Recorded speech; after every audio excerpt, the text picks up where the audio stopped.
As the introduction goes, my name is Manju, and like a good journalist, I did one thing before I came here, which was to Google. You know how all good journalists Google. And I tried to see some funny one-liners about entrepreneurs. Guess what? I didn't get even one. And I tried funny one-liners about journalists, and I found 36. Anyway, I'm glad I'm a journalist on this side of the fence, and it gives me a good opportunity to grill the ladies, all three power women. So I presume that there are a lot of male entrepreneurs here, yes? Can we have the hands up? Super. So there's some bad news coming up for you. Yes. According to a recent survey by Bank of America, the women are going to outdo the men. Women entrepreneurs are going to outdo the men. And apparently, it's the women's instinct. Sorry?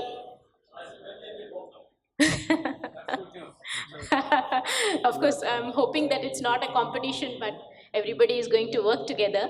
But that was a piece of good news. And here we have 3 women entrepreneurs. Some of them are not really entrepreneurs, but are incubating startups and working in that sector. So today the topic is how women entrepreneurs are shaping a new India of future. Now, is this a statement? Is this a fact?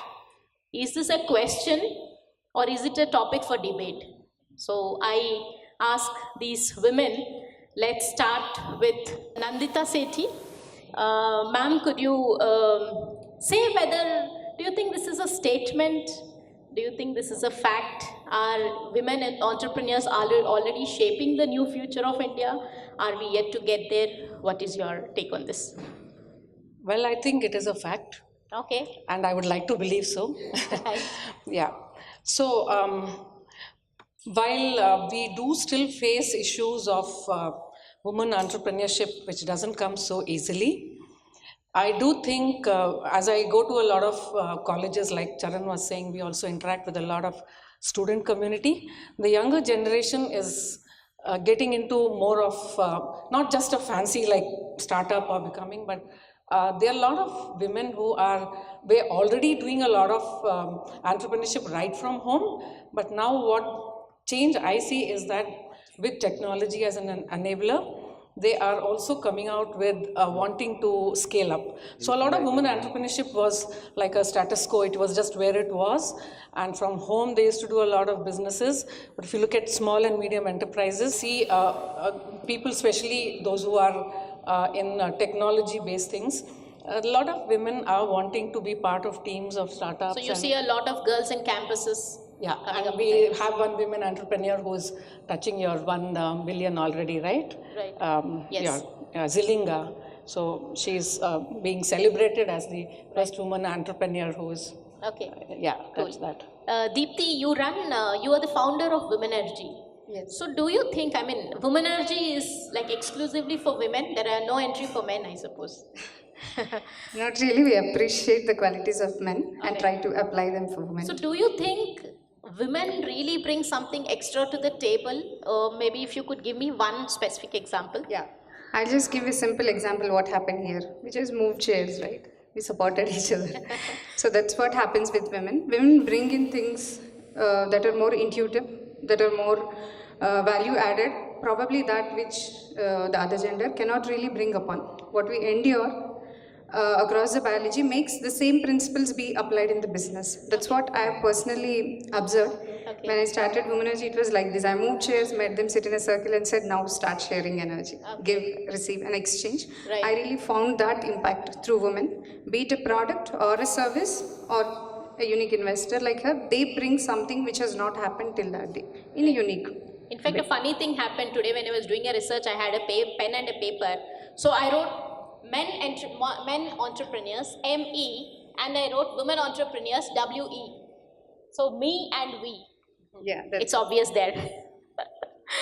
Right. Women entrepreneurship is no more a gender thing actually. It's a new reality. If we are making 50% of the globe, the ideal human the upcoming human resource, you can say. They're coming from homes, wherever they're coming from. Right. So it creates a new reality of entrepreneurship. So you do feel being a woman does give it an edge? Yes. Sort of. Okay. Then, so the question is to Anu. You've been listed among the top 22 inspiring women investors and by a leading startup publication. That's of course quite an accomplishment. But as someone who invests in ideas and works with women, where do you think women need to buckle up, perhaps get more aggressive, get more dynamic to see some, drastic change in the scenario?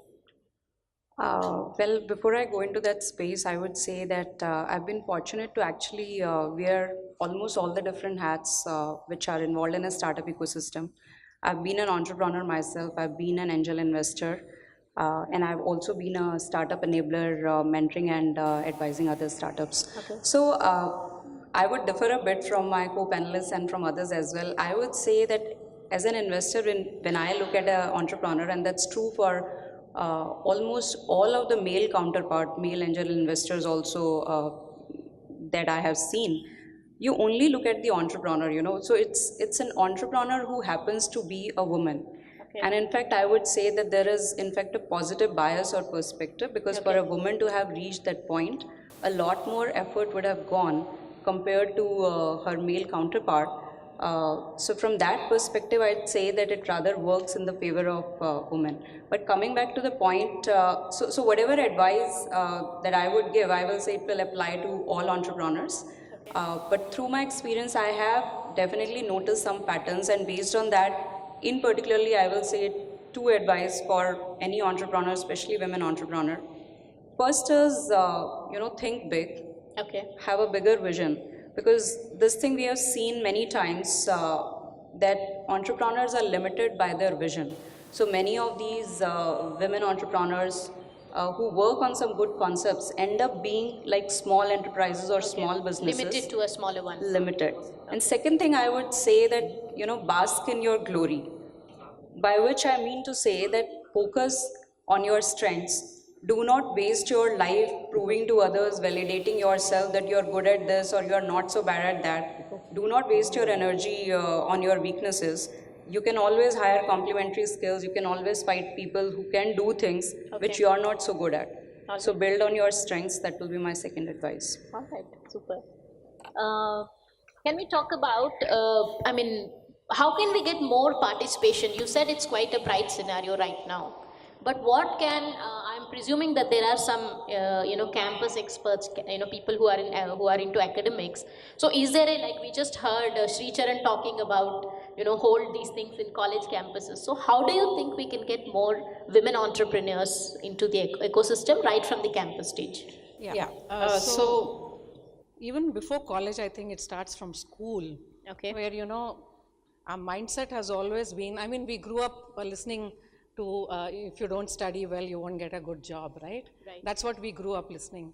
But I think if we change that mindset right from school, where you have, the thinking process itself should be where, be created by them in school, in college also.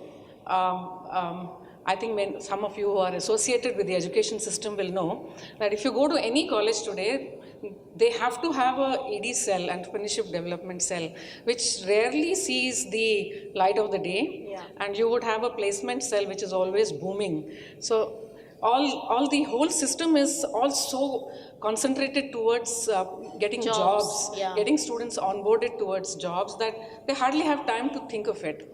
The second point is that when they have invested so much in an MBA or engineering or whatever they are doing, they really would want some kind of a return on investment immediately after they finish. So getting into entrepreneurship, already having done so much investment and then putting more into risk taking is not really easy for them. So that is where I think a lot of investors also, it's a different level of entrepreneurship where, they are into idea stage. More energy into the entrepreneurship. Yeah, and the system and also government is doing, but I don't know how much of it is really reaching. I think Deepthy can answer that. Yeah.